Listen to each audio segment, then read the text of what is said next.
So today I am going to be answering the questions that you guys asked me for my Q&A that I did for my 500 subscribers. Thank you for all the questions that you guys asked.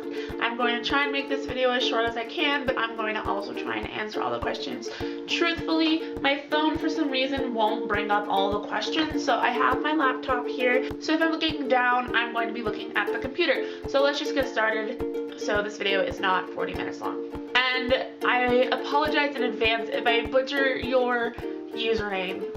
I'm sorry. Whitney from Witty Novels asks, if you were a crayon, what color would you be? I really like purple, so I think I would have to be some type of purple, or if they had like a rainbow crayon that had like a whole bunch of bits and pieces of different colors, I think I would be that, because sometimes I'm unpredictable. What pets do you have, and if you have any, can you show us? Unfortunately, I am allergic to everything with fur, feathers, hair, pet dander. I'm allergic to everything, and I have asthma on top of that, so if I get around them, I get really sick. So it's not good, and I love animals. It's really sad. Hopefully one day in the future I will be able to own a pig, like a miniature pig. Those are my favorite things ever. But I don't have any pets. I did own fish. I had these two fish for when I was little, and they were named Bubbles and Mary, and they were like my babies, but they passed. What is the location you film your videos? I'm in my room, and since I cleaned my room the other day, I can actually show you a little bit more. So this is where you usually see me sitting, and then on this side, there's a window. That's where I get my natural light. So this is my desk and my chair. And then over here, over there, right there is my bookshelf. And then over here is my bed. It's made, I promise. The blanket on the top is just really messy. And then if you go out there, that's the exit. And then this is my closet. And then on this side, there's just a dresser that is not so clean right now, so I'm not going to show you guys that, but yeah, that's my location. What's your favorite season? I don't like full-on winter because it's super cold, but I don't like full-on summer because it's super hot, but then I don't know, because the spring brings my allergies, so I think I'm going to have to go with the fall, but then winter comes as a really close second because I don't really like being hot. I like being out during the summer, but being hot is not fun for me. What's your favorite fast food restaurant? There are so many to choose from. I think I would have, I don't know if this is fast food or if it's takeout or if they're the same thing, but I would have to say mine is Panda Express. I really love any type of Asian food. That's like my absolute favorite, and I just can't. But if you're talking about like places that have like drive-thrus, it would probably be Burger King. 16512 Reed asks, which is Lauren, she asks, if you were to go back in time and tell yourself something before you started booktubing, what would it be and why? That is a really hard question.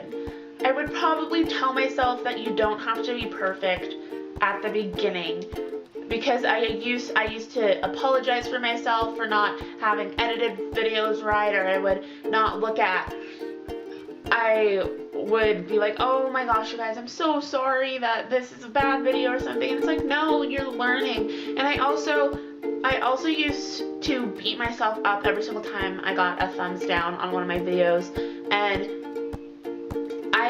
I would tell myself not to do that, because not everyone is going to like my content, and I can't do anything to change their mind about my stuff. So I just need to keep on going with an open mind and keep doing what I'm doing, because some of you are still here, so I'm doing something right. So I would just tell myself not to worry about people who may not like my content, and not to be so hard on myself with stuff that I'm still learning about, if that makes sense.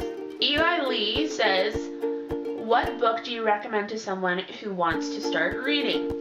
And this is a really complicated question for me, because this happens a lot at school. People will come up to me and be like, Gabby, I want to get into reading. Give me a book. And I'm just like,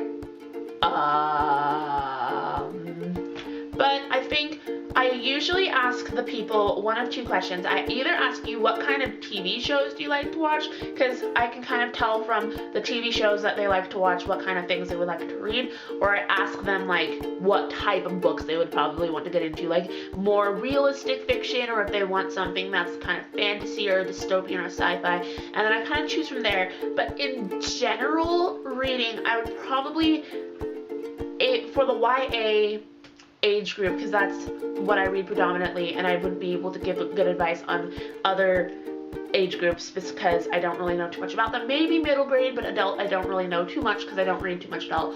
But I would probably say read the books that are really big right now. Like if you're into contemporary, The Fault in Our Stars, historical fiction, The Book Thief. If you're into dystopian or sci-fi, like The Hunger Games and Divergent. And if you don't like the feel of those books, there's a good chance that you might not like the feel of other YA books. Not saying that all of them have, but that all YA books are going to have that feel. So if you don't like those books, you might want to try either, it might not be for you, or you might want to try something completely different that maybe is not as well known. That's a really hard question for me because usually when I know the person who is asking about the books, I kind of know their personality, so I can ask them, but it really depends on the person's personality. I can't talk today.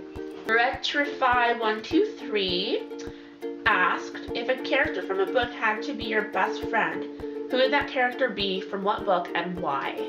At this current moment, I would choose Fred from Hooked by Liz Fitzgerald.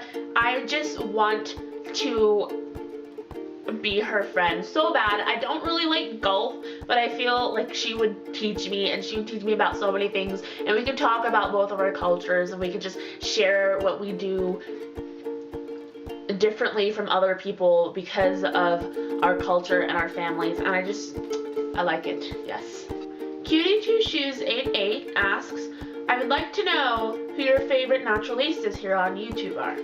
Okay, so quick funny story. When I read this question for the first time, I was like, what's a naturalista? Like I had an idea, so then I googled it, and then I YouTubed it, and I found a whole new part of YouTube that I had no idea was there.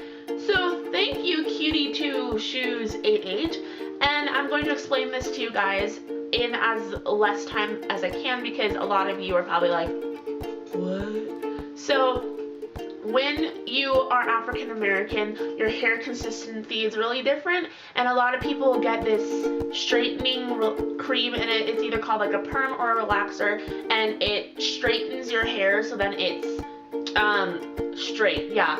But me, I cut out all my relaxed hair, so all the straight hair is gone, and I just let my hair be natural. So this is my natural hair. The curl, I don't want to relax it anymore. So when she was saying naturalista, it's the people that have their hair natural and make videos or have a blog over it showing how to take care of your hair. At least that's what I understood. If I was wrong, please comment down in the doobly-doo and let me know. But I didn't know very many naturalistas, so I'm going to go with a default, and I don't even know if she would be a naturalista because her hair is in dreads, but Cheska Leigh is one of my favorites. She has hair tutorials, she talks about real stuff, and she has dreads, but I kind of consider those natural as well. I don't know if you guys would too, but yes, Cheska Leigh. Sorry for the long explanation, hair is confusing. Jose Moran 28 asks, what genres have you not read yet but are excited to explore? I don't know if this would be necessarily a genre, but I've read some of it, and that would be, I would want to read older type contemporary because I read a lot of contemporary that's current, but I want to read some of the contemporary books for young adults that came out in like the 70s or something, because I think it would be really cool to see the problems that people went through back then and see if they're still the same now. Talking about just whole genres that I have not touched, I don't know if I'm excited for it, but horror, I've never touched a horror book in my life. I'm kind of scared to death of horror, so maybe someday I'll read it, maybe I won't, I don't know. I'm scared.